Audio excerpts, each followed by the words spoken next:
Pour qu'il y ait conflit, il faut qu'il y ait différents clans. Or, moi, en tant que citoyen résident d'une localité donnée, à l'heure où nous sommes, nous ne voyons pas de conflit ouvert entre les populations, ni entre moi et mon voisin et moi, ni personne. Mais pourquoi? C'est Octobre qui a annoncé pour que ça s'enflamme. Montrez-moi un parti politique qui n'est constitué que de musulmans, il n'y a pas chrétiens. Ou de chrétiens, il n'y a pas musulmans. Donc c'est un faux débat. Si c'était une opposition musulman-chrétien, dans les partis, les musulmans et les chrétiens qui sont dans chaque parti devaient commencer à s'opposer, à s'attaquer d'abord. Donc ce n'est pas une affaire de musulmans chrétiens, mais c'est les populations qu'ils dressent les unes contre les autres en termes de musulmans chrétiens. Si c'est une affaire d'ethnie, montrez-moi un parti qui n'est constitué que d'une ethnie seule, exclusivement. Il n'y en a pas. Cela veut dire qu'eux-mêmes en leur sein s'acceptent sur le plan religieux, sur le plan tribal, sur le plan ethnique. Ils s'acceptent et ils font des réunions ensemble, ils conçoivent leurs programmes, leurs projets ensemble. Mais entre un camp politique et un autre, pour faire palabre, c'est nous qui faisons leur palabre à leur place. Pour revenir au concept de la paix et aussi pour des élections apaisées, nous avons longtemps entendu un concept qui voudrait que 6 deviendra 9. On dit 6 va devenir 9. Ça veut dire qui est 6, qui est 9. Quand le 6 est écrit, quand on le renverse, il devient 9. Quand le 9 aussi, on le renverse, il devient 6. On dit 6 va devenir 9. Un concept conflictuel qui voudrait opposer les populations pour dire qu'il y aura un renversement de situation où des ethnies, des clans ou des obédiences religieuses vont s'affronter. Nous, on a dit non. 6 ne deviendra pas 9 parce que 6 et 9 sont différents. Donc 6 et 9, chacun a sa valeur. Nous devons rester tels que nous sommes et respecter chacun avec sa différence. 6 et 9 pour la paix. 6 va s'associer à 9. 6 seul ne vaut rien, 9 seul ne vaut rien. 6 et 9 ensemble, ça fera soit 69, soit 96. Que tu renverses, voici, on a fait le t-shirt. Voici, nous avons mis 69, et puis 2 mecs qui se saluent, et 96. Et nous avons dit 6 et 9 pour la paix. Si tu lis, c'est combien 69. Si on renverse aussi, c'est toujours 69. Quand ils sont ensemble, il n'y a pas de changement. On s'accepte tel qu'on est. Pour dire que on ne va pas se séparer et s'opposer, mais on va s'unir et avoir une force pour la paix. Parce que le débat politique, il utilise la jeunesse. Lorsque on est citoyen, responsable, sachant ce que nous voulons, nous arrivons à nous-mêmes nous contrôler. Il ne faut pas vivre la colère de quelqu'un à sa place, le mécontentement de quelqu'un à sa place. Et c'est quand il y a besoin de troubler, l'on a besoin de vous, vous êtes connus, on sait où vous êtes. Mais après avoir eu gain de cause, vous êtes oubliés. Donc que chacun sache maintenant que on ne fera plus de combat, de palabres par procuration.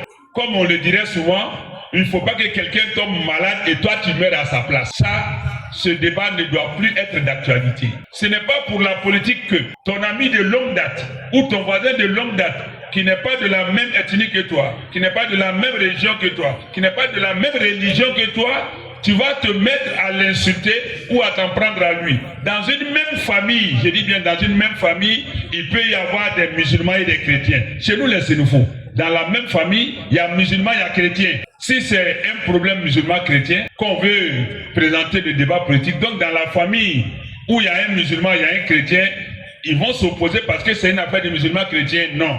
Dans une même famille, il y a différentes obédiences politiques. Il peut y avoir un membre qui est d'un parti donné, un membre qui est d'un autre parti donné. Est-ce à dire qu'ils doivent s'opposer? Non, ils se retrouvent pour faire tout ensemble. Mais sur le plan politique, chacun défend ses intérêts. Il faut retenir qu'il y a 3 conflits qui ne finissent jamais vite. 1. Conflit religieux, ça ne finit pas vite. Donc il faut prendre garde.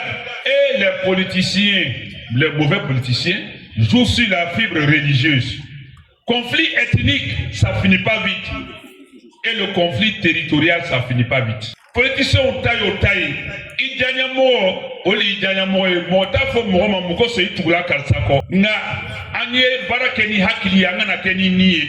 Mwodo manga ka bana elebe sao plasila. Politicien, Oloube, Keletige, nga alu lebeke akebraye. Dan fola kwa etienike. Ele lebe wolete na tie. Mais na dlani be na leba tonobola ele teye. Mo sikini sendo tieni na nga otebeni kofe. Kele sababi ya bamandi dine ko kele mo be sawo no fe.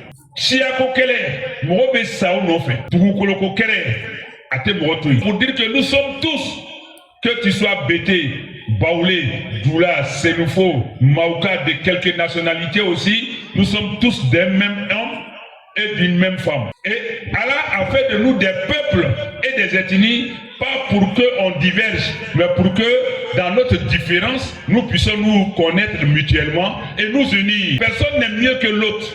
Et je l'ai illustré plusieurs fois. J'ai dit quoi? Si on dit ici tout de suite là, que chacun parte chez sa maman. Tout de suite.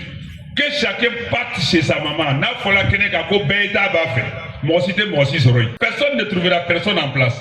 Toi tu iras chez ta mère qui sera partie chez sa mère, qui sera partie chez sa mère. Nous allons tous nous retrouver où? Chez notre mère Ève. N'a fola beita bafe. Moi soroy. Il beta soroy batala bafe. Afana tala bafe. Am beta non soroy ba hawa ou le fait. C'est là nous allons comprendre que nous sommes tous issus d'une même femme. La différence ne doit pas être une divergence pour arriver à un conflit. La différence est une richesse. Notre diversité ne doit pas être une adversité. Dans les réseaux sociaux, faites beaucoup attention à ces réseaux-là. Ne vous laissez pas surprendre. Et ne vous laissez pas entraîner aussi dans les conflits inutiles. Ton voisin chrétien qui est avec toi là, c'est ton frère dans l'humanité. Tu ne dois pas être méchant avec lui. Toi, le chrétien, le musulman qui est à côté de toi, c'est ton frère. Ses enfants et tes enfants peuvent faire tout ensemble. Le vendredi, il va à la mosquée. Le dimanche, tu vas à l'église. Après vos cultes, vous vous retrouvez dans tout ce qui concerne les affaires sociales, humaines. Mais de là à dire que vous êtes opposés, d'où vient le conflit? Parce que chacun respecte la foi de l'autre. Le conflit va venir d'où? D'un inconnu ou bien de quelqu'un qui n'est même pas attaché à votre famille. Peut-être même il n'est même pas un bon chrétien. Si c'est de l'autre côté, il n'est même pas un bon musulman. Et vous qui vous connaissez, qui vous voyez, qui vous fréquentez, vous vous battez au nom de vos cultes, de votre confession, de votre foi, pour lui. Ou encore, on fait miroiter aux yeux d'un groupe pour dire que il y a la christianisation de la Côte d'Ivoire ou il y a l'islamisation de la Côte d'Ivoire. Non, il n'en est rien. Et quand tu vas leur demander de prouver, il n'y a pas de preuve. Ou encore, on veut arracher un village pour donner ça à une frange. Ou bien on veut vous effacer. Non. Et par là aussi, nous avons eu une rencontre avec des chefs Kouroumènes et nous ont soulevé certaines choses. Nous aussi, qui avons eu l'occasion d'avoir de la place dans certaines localités, respecter aussi les autochtones. Respecter, si dans un village tu es bien nanti, tu es bien installé, ils t'ont donné de la place, mais il ne faut pas aussi vouloir être ce qu'on appelle en Doula Diatrifara. Il ne faut pas être un étranger qui veut écraser le tuteur. S'il y a un respect mutuel, s'il n'y a pas de frustration, les politiciens ne peuvent pas jouer sur ça. Parce que quand l'étranger aussi, qui est dans un village, quand il dit étranger, ce n'est pas quelqu'un qui a quitté un autre pays pour venir en Côte d'Ivoire. Mais moi, je ne suis pas de Saint-Pédro, je ne suis pas d'Abidjan. Moi, ici, c'est nouveau. Mais c'est nouveau Abidjan, il est étranger. Même si je suis bien installé, mais je dois respecter les brillés. Mais si je le frustre, le politicien malveillant viendra pour dire que c'est pour vous d'arracher vos terres. Donc, souvent, les conflits partent des frustrations. Parce que voilà, nous aussi qui nous installons chez les gens, ne les piétinons pas, ne les frustrons pas. C'est ça là que les politiciens utilisent pour dire que vous êtes menacés de disparition. Et dans un instinct de survie, de conservation, et aussi, ils prennent les dispositions pour essayer de vous chasser. Et le politicien, il s'assoit pour voir comment ça va se terminer. Donc, voici quelques éléments de solutions que nous devons appliquer pour ne pas tomber dans le jeu. Mais tout compte fait, quel que soit ce qui va advenir, nous ne devons jamais nous mettre à combattre quelqu'un pour sa religion, pour son parti politique, pour son ethnie ou d'autres considérations. Nous sommes tous frères et sœurs. Le jeu politique, ce n'est pas de la guerre.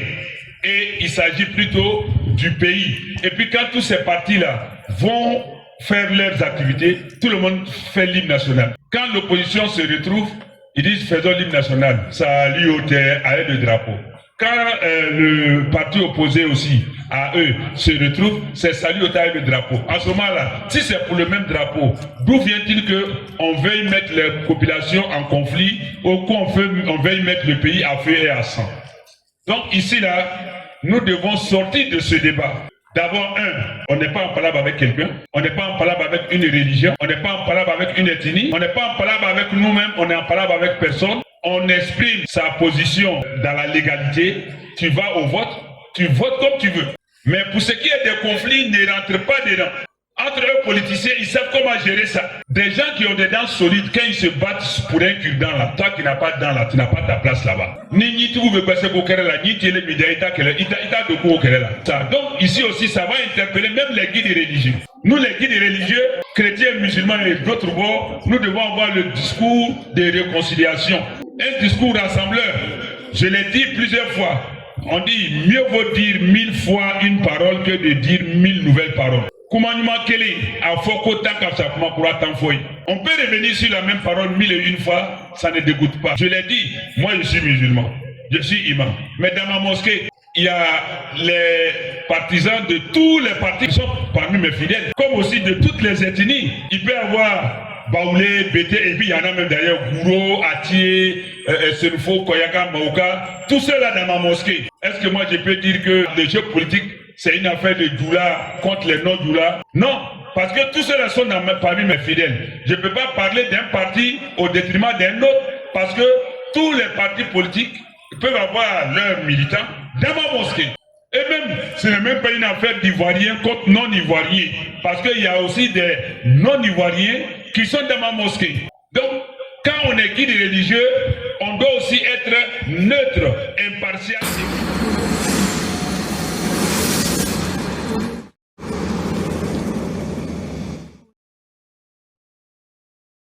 Shukran, shukran.